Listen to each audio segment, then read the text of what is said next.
आज मैंने विधानसभा में निवेदन किया है। मेरी पत्नी अमृता फडणवीस इन्होंने एक एफआईआर दाखिल की है जिसमें उनके माध्यम से भ्रष्टाचार करके और ब्लैकमेल करके दबाव बनाकर किस प्रकार से अपनी केसेस वापस लेना, भ्रष्टाचार करना, इसकी कोशिश की गई, इसके बारे में एफआईआर है। अनिल जयसिंघानी ये एक बुकी है जो पिछले करीब 4 से 5 सालों से एब्सकॉन्डिंग है। देश के भिन्न भिन्न राज्यों में उनके ऊपर 14 केसेस चल रही है और उनकी बेटी अनिक्षा जो पढ़ी लिखी है और संभ्रांत नज़र आती है, उन्होंने पहले 2015-16 में मेरी पत्नी से संपर्क किया था, बाद में कोई संपर्क नहीं था। और जिस समय महाराष्ट्र में एमवीए की सरकार आई उसके बाद 2021 से वो वापस मेरी पत्नी के संपर्क में आई। उस समय उन्होंने ये बताया कि मैं ड्रेस डिज़ाइनर हूँ, मैं ड्रेस डिज़ाइन करती हूँ, आप मेरे ड्रेसेस पहनिए। मैं आर्टिफिशियल ज्वेलरी का काम करती हूँ। और धीरे धीरे मेरे पत्नी का विश्वास संपादित करने की कोशिश की। मेरी माँ गुजर गई है, उस पर मैंने किताब लिखी है, आप उस किताब का विमोचन कीजिए। मैं 50 प्रमुख महिलाओं में आई, मेरा स्वागत कीजिए। ऐसे कई चीज़ें बताकर वो बहुत करीब आई और फिर उसने एक बार ये कहने की कोशिश की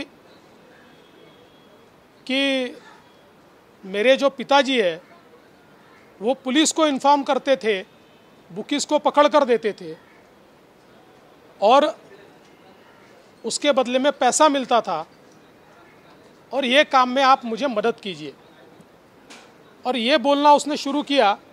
जैसे सरकार बदली और हमारी सरकार आई, उस समय ये बोलना शुरू किया तो मेरी पत्नी ने बहुत स्पष्ट रूप से कहा कि हमारा काम नहीं है। फिर उसने कहा मेरे पिता को फंसाया गया है, उनके ऊपर गलत केसेस लगाए गए हैं। तब मेरी पत्नी ने बहुत स्पष्ट शब्दों में कहा कि आपको अगर फंसाया गया तो आप एक निवेदन डीसीएम को दीजिए, वे उस पर देखेंगे। लेकिन धीरे धीरे ऐसा ध्यान में आया कि ये कुछ गलत काम कर रही है और फिर उसने एक दिन ये कहा कि मेरे पिताजी को छुड़ाने के लिए हम 1 करोड़ रुपया लेने को तैयार है। और उसके बाद कई बातें और कही और मेरी पत्नी ने उसके बाद उसको ब्लॉक किया। ब्लॉक करने के 2 दिनों बाद, यानी मोबाइल पर ब्लॉक किया, ब्लॉक करने के 2 दिन बाद एक अननोन नंबर से कुछ मैसेजेस और कुछ वीडियोस आए और उसके बाद उसमें जिन्होंने भेजे थे वो अनिल जयसिंघानी थे कि आपने मेरी बेटी को ब्लॉक किया है, आप अनब्लॉक कीजिए, हमको हमारी सारी केसेस वापस ले लीजिए। और कुछ और डिमांड्स की गई, ये करिए नहीं तो ये जो वीडियो है हम सार्वजनिक करेंगे। अब ये वीडियो क्या है, तो इसमें वो मेरी पत्नी को एक हार पहना रही है, मेरी पत्नी को अंगूठी पहना रही है, यहाँ तक तो ठीक है। लेकिन 2 वीडियो ऐसे तैयार किए हैं कि जिसमें एक वीडियो में वो बाहर कहीं पर एक बैग में पैसे भर रही है और बाद में उसी प्रकार की बैग वो मेरे घर में काम करने वाली महिला को दे रही है और फिर उसने कहा कि मैंने पैसा दिया है। जैसे ही ये सारे वीडियोस आए तुरंत मैंने एफआईआर करवाई और एफआईआर करवा के ये सारे वीडियो फॉरेंसिक जांच को भेज दिए और पुलिस के कहे अनुसार हमने उनको एंगेज करना शुरू किया, क्योंकि अनिल जयसिंघानी ये फरार थे। फॉरेंसिक में ये तो बिल्कुल क्लियर कट रिपोर्ट आया कि जो पैसे भरी हुई बैग है और जो दी हुई बैग है उसमें अंतर है, और फ्रेम बाय फ्रेम बहुत क्लियर कट वो सारी बातें एस्टेब्लिश हुए, उसका क्लियर कट रिपोर्ट भी आया। लेकिन फिर भी हम उनको एंगेज कर रहे थे, और जब एंगेज कर रहे थे ऐसे समय इतनी सारी बातें रिकॉर्ड पर आई है। कई नेताओं के नाम आए हैं, कुछ अधिकारियों के नाम आए हैं, और ऐसा मानना है कि शायद एमवीए की सरकार में अपनी केसेस वापस लेने के लिए इस कॉन्स्पिरेसी की शुरुआत उन्होंने की थी, और सरकार बदल गई तब उनके ध्यान में आया कि अब ब्लैकमेल करके हम अपनी केसेस वापस ले सकते हैं। इसमें ये जो एफआईआर हुई थी उसके बाद ये सारी चीज़ें हम लोगों ने रिकॉर्ड पर लाई, उसी समय लाई। एफआईआर इसलिए डिक्लेयर नहीं किया था क्योंकि ये जो एब्सकॉन्डिंग व्यक्ति था इसको पकड़ना था, इसके साथ एंगेज कर रहे थे, क्योंकि ये वीपीएन से बात करता था, ये नंबर से बात नहीं करता था।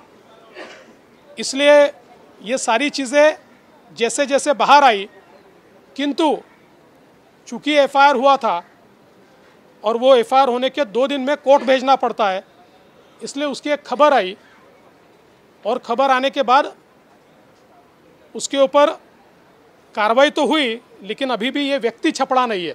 शायद इसके कारण वो अलर्ट हुआ है, पर पुलिस उसको ढूंढ रही है। लेकिन मैं ऐसा मानता हूँ कि राजनीति में ये बहुत ही निचला स्तर है। मैं किसी के ऊपर अभी आरोप नहीं करता, क्योंकि उस व्यक्ति ने ऐसे ऐसे लोगों के नाम लिए हैं, तो उसमें से कितनी चीज़ें सच है और कितनी झूठ है, ये सारी चीज़ें तफ्तीश के बाद ही ध्यान में आएगी। लेकिन उसने मुंबई के एक पुराने पुलिस कमिश्नर का भी नाम लिया हुआ है, और मैं उसके बारे में ज़्यादा नहीं कहूँगा। लेकिन जब मैंने पुलिस में पता किया तो जिस समय ये सरकार थी उस समय उसकी केसेस वापस लेने की कार्रवाई शुरू हुई थी, उसके ऊपर कुछ नोटिंग भी हुआ है। तो मुझे लगता है कि कुल मिलाकर ये जो कॉन्स्पिरेसी है, ये व्यक्ति जब छपड़ेगा तो पूरी कॉन्स्पिरेसी बाहर आएगी। और अभी पुलिस ने कुछ छापे मारे, कुछ कार्रवाइयाँ की है। मैं इससे ज़्यादा इसलिए नहीं बोलना चाहता कि पुलिस की तफ्तीश में मैं ज़्यादा दखलंदाजी नहीं करना चाहता, किंतु मुझे लगता है कि जो मैं लगातार कह रहा था कि जिस समय पुरानी सरकार थी कुछ प्रयास किए जा रहे थे, वो तो अलग प्रयास थे, एक नया प्रयास ये सामने आया है, और इसके एविडेंस जैसे ही मुझे मिलेंगे तो मैं बाकी बचे हुए एविडेंस भी आपके सामने लाऊंगा। कुछ चीज़ें चार्जशीट के माध्यम से आएगी, तब आपको मिलेगी। मराठीमध्ये मी सभागृहात निवेदन केलेलं आहे। हिंदीत झालं नव्हतं म्हणून हिंदीच्या सगळ्या पत्रकारांची विनंती होती की हिंदीत निवेदन करावं, म्हणून मी हिंदीत निवेदन केलं आहे। आणि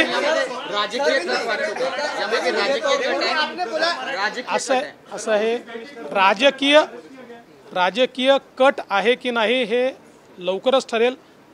इतक्या वेगवेगळ्या लोकांचे नावं घेतले आहेत, पण एकीकडे प्रायव्हेटली ते सांगतात की यांनी सांगितलं, मग इनडायरेक्टली परत मेसेज पाठवतात की तुम्ही म्हणाल त्याचं नाव घेऊ। याचा अर्थ अशा लोकांवर विश्वास ठेवता येत नाही, आणि म्हणून जोपर्यंत पुरावा हाती येत नाही तोपर्यंत त्या संदर्भात मी बोलणार नाही। देवेंद्र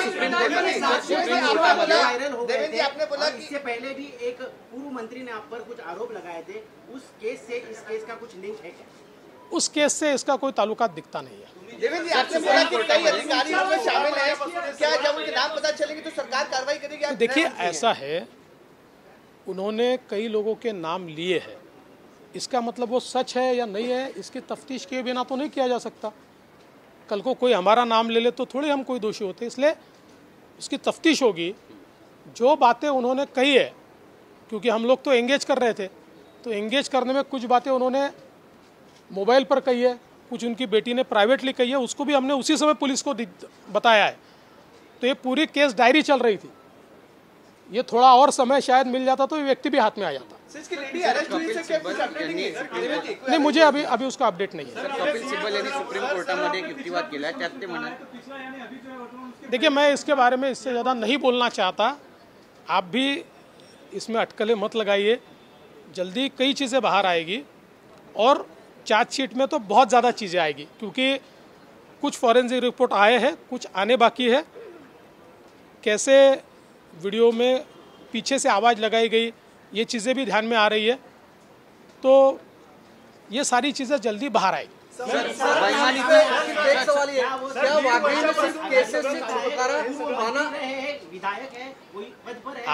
आप मुझे लगातार अलग अलग तरीके से वही प्रश्न पूछ रहे हैं। मैं बहुत जिम्मेदार नेता हूँ, इसलिए मैंने किसी का भी नाम लेने से पहले, कोई अपराधी किसी का नाम लेता है इसलिए वो नाम मैं यहाँ पर लूँ, ये गलत बात होगी।